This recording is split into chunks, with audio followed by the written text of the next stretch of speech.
you like to be the President of the United States? I really don't believe I would run, but I would like to see somebody as the President who could do the job, and there are very capable people in this country. Why wouldn't you dedicate yourself to public service? Because I think it's a very mean life.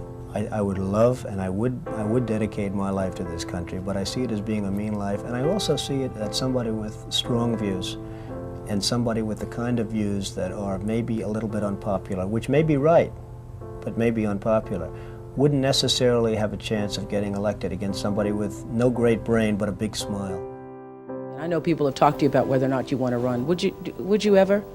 Probably not, but I do get tired of seeing the country ripped off. Why would you not? I just don't think I really have the inclination to do it. I love what I'm doing. I really like it. Also, it doesn't pay as well. No, it doesn't. But, you know, I just probably wouldn't do it, Oprah. But I do get tired of seeing what's happening with this country. And if it got so bad, I would never want to rule it out totally, because I really am tired of seeing what's happening with this country, how we're really making other people live like kings and we're not. I think people, I don't know how your audience feels, but I think people are tired of seeing the United States ripped off. And I can't promise you everything, but I can tell you one thing: this country would make one hell of a lot of money from those people that for 25 years have taken advantage. It wouldn't be the way it's been, believe me.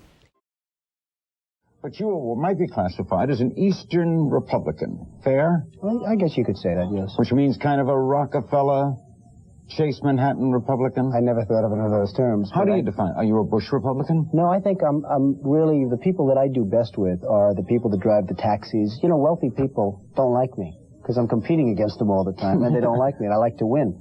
The fact is, I go down the streets of New York, and the people that really like me are the taxi drivers and the workers, et cetera, et cetera. I mean, I really get a great response. Why are you a Republican? I have no idea. I mean, I am a Republican because I just believe in certain principles of the Republican Party. You have flirted with the idea of politics. Now you're here at your first national convention. Does that get you interested in possibly making the plunge? Now you have to tell me something. Who told you I flirted? Well, I didn't know that I flirted with. Well, you took out full-page ads in the New York Times to talk about your foreign policy. Some people would say... I do feel very strongly about the country. I love the country. I know from a common-sense financial standpoint that something has to burst. When a country is losing billions and billions and billions of dollars a year, and when other countries are making hundreds of billions of dollars, something is going to burst, and it's going to start here. I know it. It's a question of when. Would you really like to take over and run the country as you have run your organization? I would much prefer that somebody else do it. I just don't know if the somebody else is there.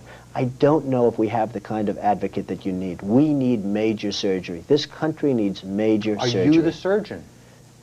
I think I do a fantastic job, but I really would prefer not doing it. I hope that somebody comes along who can be an advocate, and I think that somebody will be so popular. But you haven't seen anybody. He or she will be the most, but I don't see it now. I wish that person were there.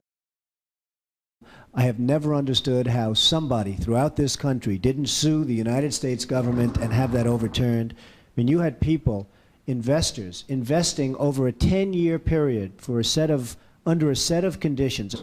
The rules were changed for the government, but they weren't changed for us. I mean, it was an incredible circumstance that happened. They changed the rules on taxes. I mean, you have some incredible situations where people guaranteed personally a stream of payments to be paid over a 10-year period based on a stream of tax benefits for perhaps a very good job, like a low-income housing development. Nothing wrong with that, a very positive thing. And after 2 years, they got wiped out with the taxes, and yet they still owed all of this money. And many of these people, most of these people, had to declare bankruptcy. They couldn't pay it. Well, I just hate what's happened to this country. We've gone to a country that's no longer respected.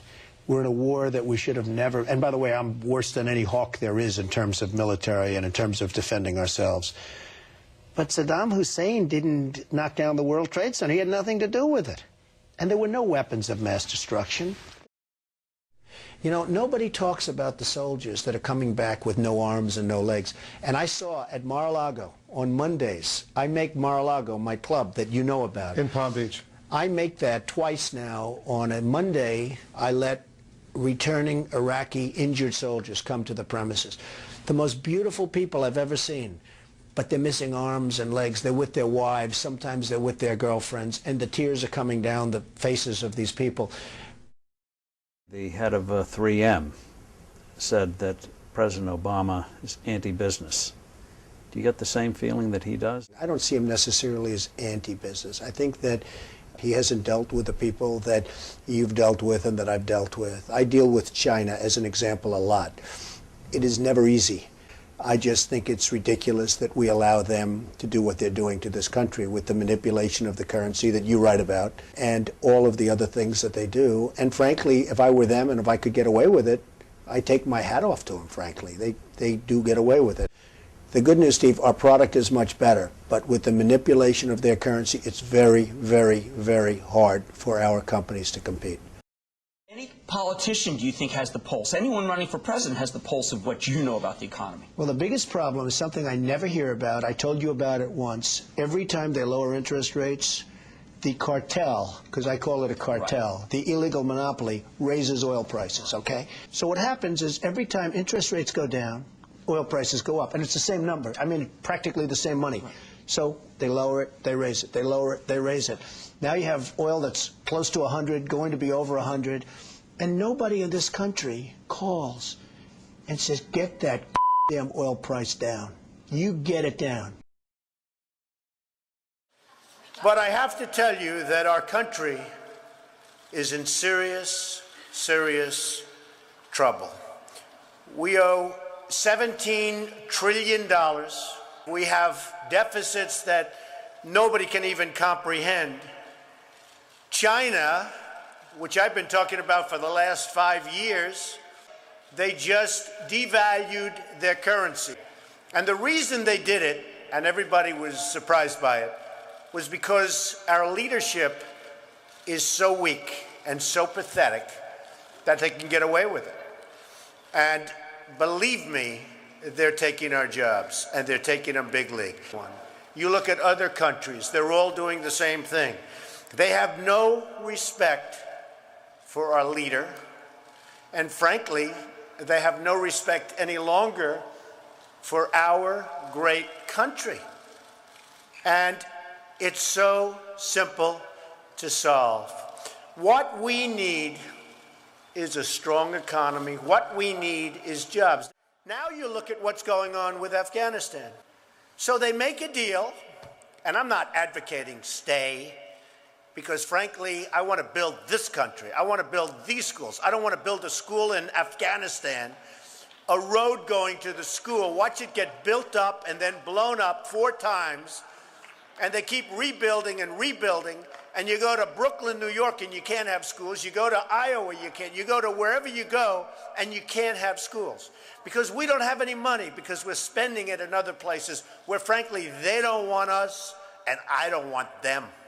And it's amazing. Our country is in serious trouble. We don't have victories anymore. The U.S. has become a dumping ground for everybody else's problems. We spent $2 trillion in Iraq.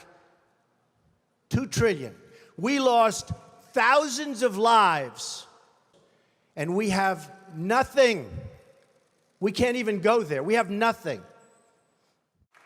Last quarter, it was just announced, our gross domestic product, a sign of strength, right? But not for us. It was below 0. Who ever heard of this?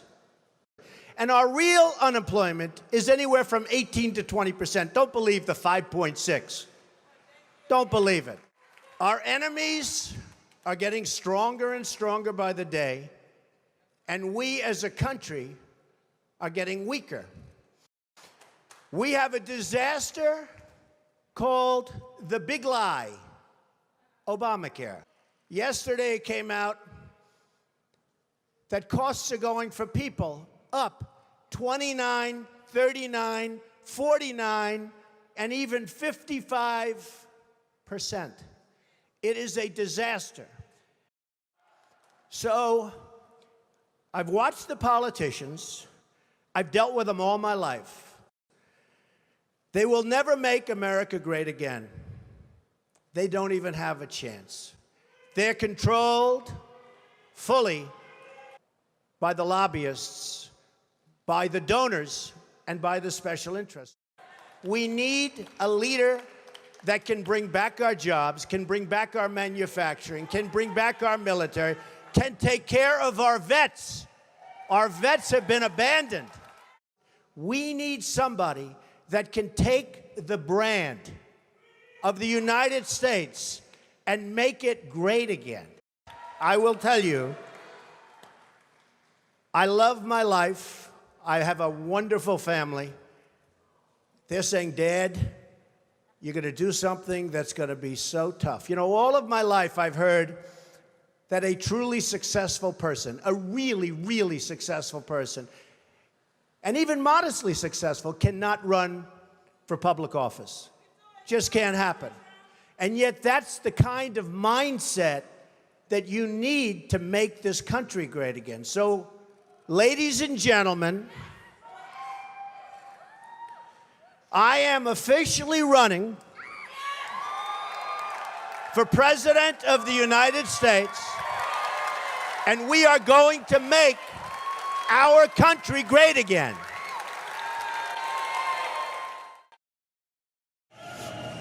Friends, delegates, and fellow Americans, I humbly and gratefully accept your nomination for the presidency of the United States.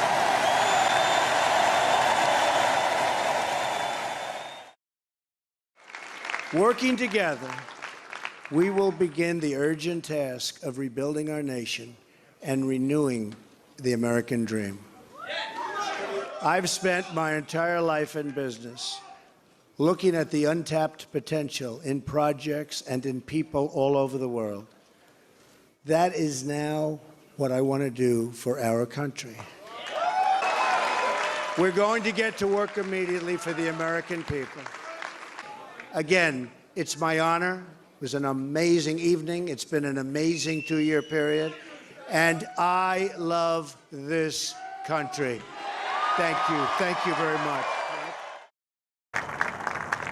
January 20th, 2017 will be remembered as the day the people became the rulers of this nation again. The oath of office I take today is an oath of allegiance to all Americans. We assembled here today are issuing a new decree to be heard in every city, in every foreign capital, and in every hall of power. From this day forward, a new vision will govern our land. From this day forward, it's going to be only America first. America first. Every decision on trade, on taxes, on immigration, on foreign affairs will be made to benefit American workers and American families. I will fight for you with every breath in my body, and I will never, ever let you down. Together, we will make America strong again. We will make America wealthy again. We will make America proud again. We will make America safe again. And yes, together, we will make America great again.